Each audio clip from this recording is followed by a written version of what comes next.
नमस्कार दोस्तों, माताओं बहन नमस्कार। आपको निर्जला एकादशी व्रत की बहुत बहुत बधाई हो। निर्जला एकादशी 11 की मैं कहानी सुनाने जा रही हूँ। कृपया इसे ध्यानपूर्वक सुने और सुनने से पहले थोड़े से अक्षत ले लें और एक फूल ले लें, और हो सके आपके पास में तो दक्षिणा भी ले लें, और जिससे कि कहानी सुने मन लगाकर। तो बहुत समय पहले की बात है। एक जाट अपने पत्नी को लेने पहली बार ससुराल जा रहा था। तो उसने रास्ते में देखा कि एक गाय माता तालाब की तरफ जा रही थी पानी पीने। वो पानी तो पी ली, पानी से अपनी प्यास बुझा ली, लेकिन दलदल में गौ माता का पैर दलदल में फंस जाता है। तो वह बोलती है, मुसाफिर मेरी मदद करो, मेरा पैर दलदल में फंस गया है। तो इतने में जाट बोलता है कि अरे नहीं, मैं पहली बार अपनी पत्नी को लेने ससुराल जा रहा हूँ, मेरे कपड़े गंदे हो जाएंगे। फिर गौ माता बोलती हैं, अरे मूर्ख, आज निर्जला 11 है एकादशी, मुझे निकाल, मैं तुझे आशीष दूंगी। तो इतने में मुसाफिर बोला, नहीं माना मुसाफिर, और बोला तो गौ माता बोली, तू नहीं मानेगा तो मैं तुझे श्राप दे दूंगी। तो गौ माता बोलती है कि 8 पहर बाद तू गधा बन जाएगा। तो मुसाफिर फिर भी नहीं रुका, चल दिया, अपने ससुराल चला गया। और वहाँ गया तो अच्छे से उसका स्वागत सत्कार हुआ, और सास भी जमाई को देखकर बहुत खुश हुई। जमाई जी आ गए, खूब नाश्ता पानी करवाया, सेवा सत्कार किया। लेकिन जैसे ही 1-2 पहर बीता तो जाट का मन घबराने लगा और गौ माता के श्राप याद आने लगा। तो वह बोला कि ऐसा है माँ जी, जल्दी से तैयारी कर दो और विदा कर दो, मैं अभी लेके जाऊंगा अपनी पत्नी को।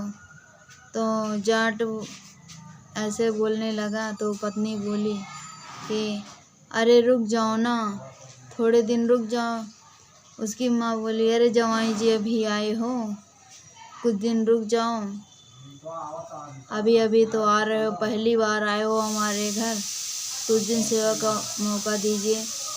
फिर पत्नी बोलती है, अरे जब इतना माँ जी बोल रही हैं तो रुक जाइए ना, क्या दिक्कत है।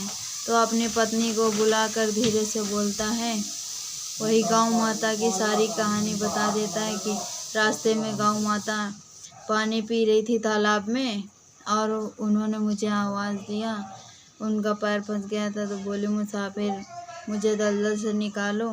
मैंने नहीं सुना, नहीं ध्यान दिया, तो उन्होंने मुझे श्राप दे दिया, और इस कारण से मेरा मन नहीं लग रहा है। क्या तुम चाहती हो कि यहाँ सबके सामने मैं गधा बन जाऊँ? तो बोली, अच्छा ठीक है। वह अपनी माँ से बोली, माँ जी मैं जाऊँगी, सारी तैयारी कर दो। इतना कहकर तैयारी हो गई और जाट और अपनी पत्नी को लेकर निकल पड़ा। फिर जब घर पहुँचा तो 8 पहर बाद वो गधा बन गया। जब गधा बन गया, कुछ दिन तक तो राशन पानी था, अच्छे से समय व्यतीत होता गया। जब राशन पानी ख़त्म हो गया तो जाटनी बोली कि अब मैं क्या करूं, घर में तो राशन पानी भी ख़त्म हो गया। तो जाट बोला कि गधा बोला, चलो मुझे लेकर मजदूरी करने। तो जाटनी भी चल दी और राजा के यहाँ काम मांगने गई। तो वहाँ पर कुआं खुदाई का काम चल रहा था। तो जब उसने सर पे मिट्टी रख के ढोने लगी, फेंकने लगी जाके दूर, तो कुछ लोगों ने बोला कि अरे बहन, आपके पास तो गधा है, गधे से क्यों नहीं ढो रही हैं? तो बोली, वो गधा नहीं, मेरा पति है। जब धीरे धीरे ये बात फैल गई सभी मजदूरों में, तो ये बात राजा को पता चली और राजन बोले, उसने बुलाया उसको जाटनी को बुलाया और कहा कि क्या बात है बताओ। तो बोली राजन, ऐसी ऐसी बात है, मेरे पति जो कि एक गाय तालाब में पानी पी रही थी, उसका पैर अचानक दलदल में फंस जाता है। वो मदद के लिए इनको पुकारती है पर ये नहीं जाते हैं, तो उसने श्राप दे दिया कि 8 पहर बाद तुम गधा बन जाओगे, और ये गधा बन गए हैं। गधा बन गए तो और उस दिन निर्जला 11 एकादशी का व्रत था, जिस कारण माता ने श्राप दे दिया। तो राजन ने यह बात सुनी तो पंडित को बुलवाया और पंडित को सारी बात बताई। तो पंडित ने कहा कि जिसने भी 101 व्रत कथा रखा है, व्रत किया है 101 का, वो इनको दान दे दे अगर इस गधे को, तो वो पूर्ण रूप से मनुष्य बन जाएगा। राजन ने नगर भर में ढिंढोरा पिटवा दिया और बोला कि जो इस गधे को 111 अपनी दान दे देगा, मैं उसे मुँह मांगा इनाम दूंगा।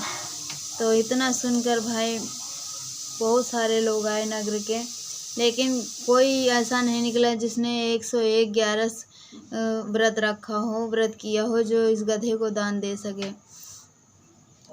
तो इतना सुनिए सब नगर में कोई नहीं मिला। पास पड़ोस के गांव से फिर बहुत दिनों बाद एक बुढ़िया आई और उसने कहा, महाराज मैंने रखा है, मैंने किया है 111 व्रत मैंने किया है, 11 का निर्जला।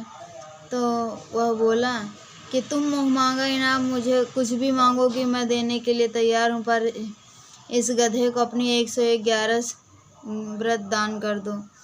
तो बुढ़िया बोली, मैं दान कर दूंगी, मैं अब इस धन दौलत का मैं क्या करूंगी, आज हूँ कल नहीं हूँ, लेकिन मैं 111 दे दूंगी पर एक निर्जला 11 नहीं दूंगी दान, क्योंकि उससे मुझे मोक्ष की प्राप्ति होगी। तो राजन बोला ठीक है। तो वह अपनी 111 दान दे देती है, जिससे कि वह पूर्ण रूप से तो मनुष्य रूप में नहीं आ पाता है, सब कुछ ठीक हो जाता है मनुष्य जैसा, पर उसकी गधे की पूंछ नहीं हटती है। तो हे 11 मैया, जैसे उसके पति को ठीक किया, आपने मुसीबत से बचाया, वैसे ही सबके पति का रक्षा करो माता रानी। जय हो 11 मैया की। जय माताओं बहनों। अगर कहानी पसंद आई हो तो चैनल को सब्सक्राइब और लाइक शेयर ज़रूर करना। जय माता दी। राधे राधे। जय 11 मैया की।